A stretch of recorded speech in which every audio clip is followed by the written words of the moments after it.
Hey, what's up YouTube, Scavenger here, and we're back on day 44.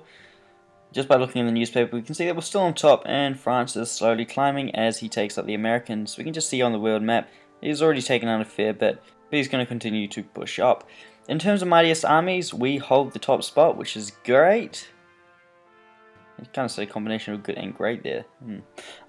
Which is great, because if we have a look below us, you know, the next 4 on the list, 1, 2, 3, 4. 2 of them are, well, not even on our side, and even then the strongest 2 aren't really, they're kind of close to me, I guess. They're 2% larger, but that just means we can hold our own ground. So that's good to see that we have a large percentage of the forces. So Southern United States went active today, which means for the majority of the time France and I have been engaging with him on the ground. He's actually been inactive. And I kind of guessed that by how he was playing, but I'm not surprised. The good thing about it too is it means he's rebuilt his capital, because the AIs like to do that. That's good. Be a good boost to France's morale.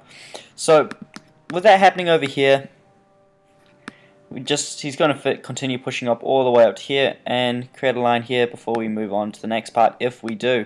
So at this point, from what my Air Force has told me from scouting, I know there's troops in here, and I don't know what is here, but other than that, all the rest of these provinces down here are definitely clear, and they'll be taken relatively easily. So we're still sending troops forwards for our defense down here, and we're slowly starting to get these into a more favorable makeup, I guess. So if we have a look at these, this one here is done. I don't have to send any more troops here unless I want to, but I still need, you know, a few infantry here and a few more pieces here as well. So also that's done. Well, let's send that right there, and then I have to get all the way down to here. So this front here is coming along nicely at a good pace. And if we just see, what else did this one need? This one here also needed an artillery piece, and I can construct those here, so I will do that.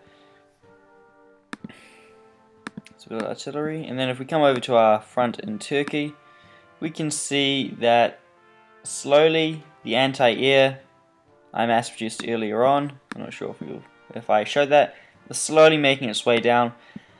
From our intel, we know that Egypt is building a lot of tactical bombers, and he already has a lot. If we have a look in here, that's 1, 2, 3, 4, 5 tactical bombers under construction today.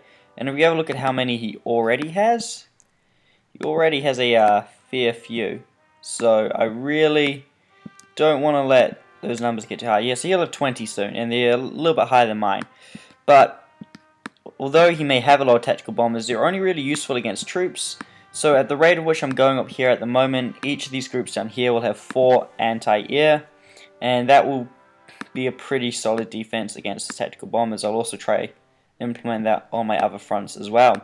And I'm also building 2 more rocket fighters, and then I'll put these to the test and come up with a new conclusion over whether or not rocket fighters are useful when I fight Egypt. So when I fight Egypt, I'll put these to the test, and if they perform well, then I might give them a good review. But for the time being, I'm still on the fence about rocket fighters. They may have improved them, but not by much.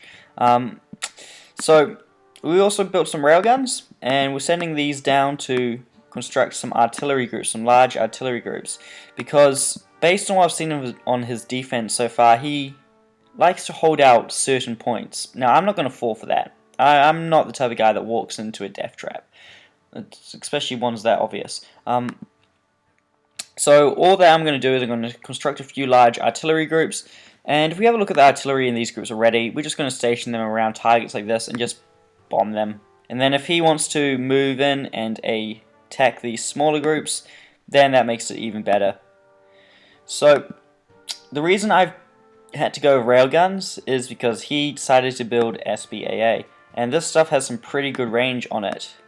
I said SPAA, which means applies specialized anti-air, or self-propelled anti-air.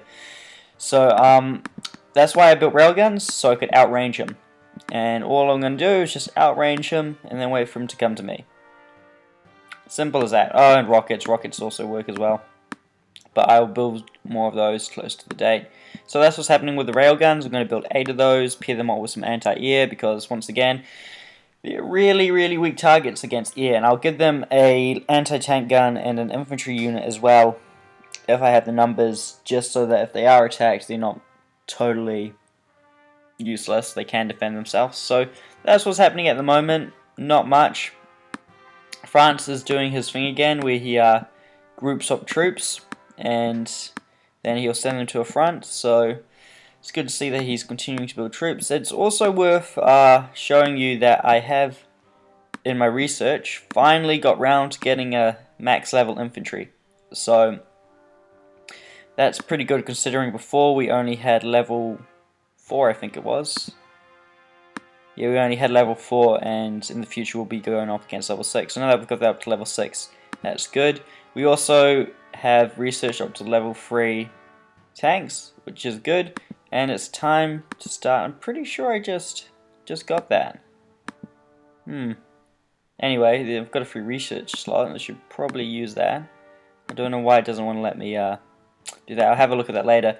But in terms of what I'm going to research next, I want to get to my nuclear bomb pretty fast, or nuclear rocket rather. So my next research is going to be level 1 bomb. So see you next time.